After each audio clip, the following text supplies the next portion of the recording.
ऐसा रो गाल खड़ा भाग सारा भाग ए बाबू एने बसन बोला का कहत रह तारा गांव में जाना वाला मिलियो सन। हां हमरा गांव में तो जाना के बखाने लागल बा सब सारा वो तो गांव में जोने बारह सन दो दो चार को जाना बोला के जेबे 2 मिनट में रुक हम अभी 20 मिनट में आवत सरवा बोर हरामी बावे काहे ने के कर लइका हवे रे सारवा सोन एगो मुर्गी फसैले बानी हम तो दियरा में जाए निगरा के साथ लेग पीस खूब मजा से खाए का कहले हां दियरा में जेबे लाख पीछ खइबे ये सारा का जॉब देखो जब सारा उल्टे सुनाला भाग सारावा तोनी के खाली लेगा पिस खाए में रहेला सन हम धान काटे के बात कोई नहीं हमनी के तो भाला हमेशा तैयार रहेला। चलो धान काटे चलो सन। हे राजू जो मैं देख चला बहिरे क्या करता जो जल्दी पकड़ के लिया चल सरवा धान काटे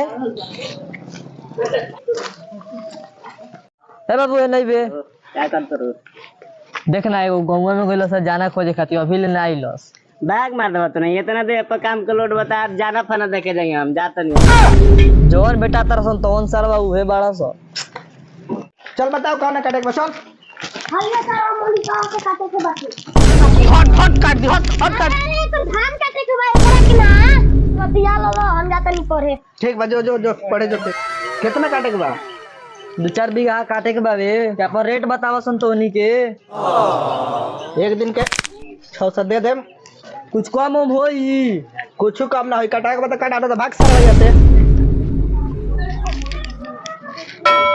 अब मालिक रोज शाम के हमरा डेरा पर 4 गो चौपा देम राउर धान फ्री में काटा दे बाकी है सरवा से पूछ ली जा लो सब जना काटा लो चिमनी के पीछे 2 कट्ठा बावे शाम के हम तो तोह लोग के हिसाब कर दे ठीक बा ठीक बा मालिक ठीक बा जाई चल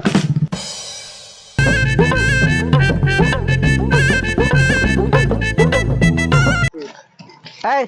जल्दी काट के राजू हां तोरा जाके बा काम पर हां काम पर जाके हमरा जाके बा हुकर धान काटे हां हाई सारा के तो बाटे हटा दे चल जल्दी काटा सन चला जा ये यार हां ये खेत वाला लगता चल सन काटा नहीं हटा हां ये काट काट रे काट तानी के तू नहीं होने से काटो सा हम होने से कुली काट देम ठीक बा काट दे अकेले पूरा हां अकेला होने से हम काट देम चल ठीक बा जो ए बैठ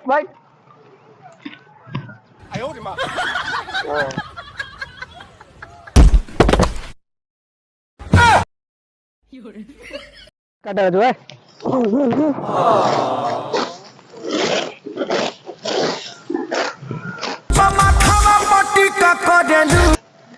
हाँ मालिक 4 आदमी आइल बनी सन का और जाना के काम बा का हमरा नाना के काम बा नाना मर गेले कोई मोलन नाना अभी लाट चट के मर गेले अरे नानी हमर कैसे रहिए ना तोनी के दरवा काटा छ तोनी के गाना जाए नाना मर गेले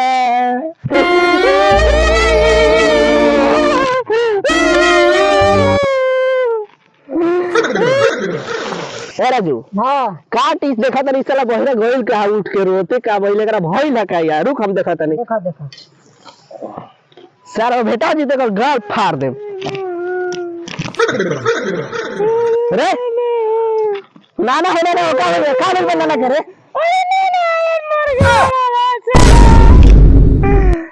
रे उठाओ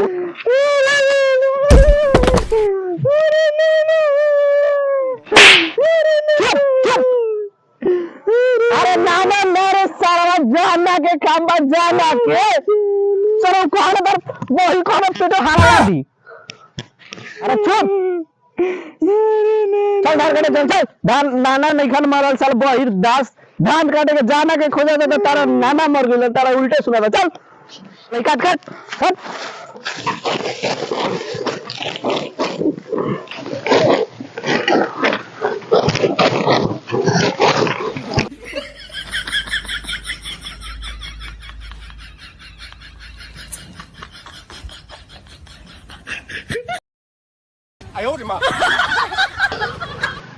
ए राजू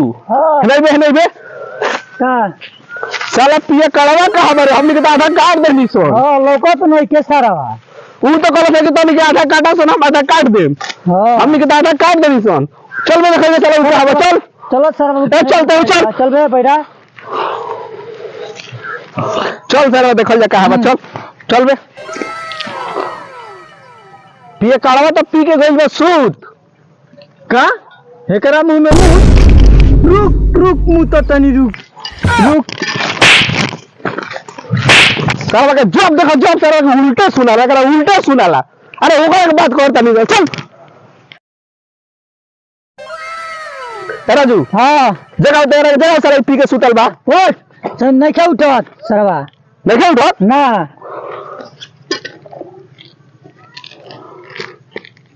ई तो सारा गइल मोर का ई सरवा गइल जोर ना बिजली बरे ना आगी बते जोर कैसे गइल रे इस सारा का धारा करके दूसरे बेड में लहू फेंकवा दिया इस सारा खाली सरवा उल्टे सुनाता है बहिरा रे साला जोर हले से गइल मोर गइल बा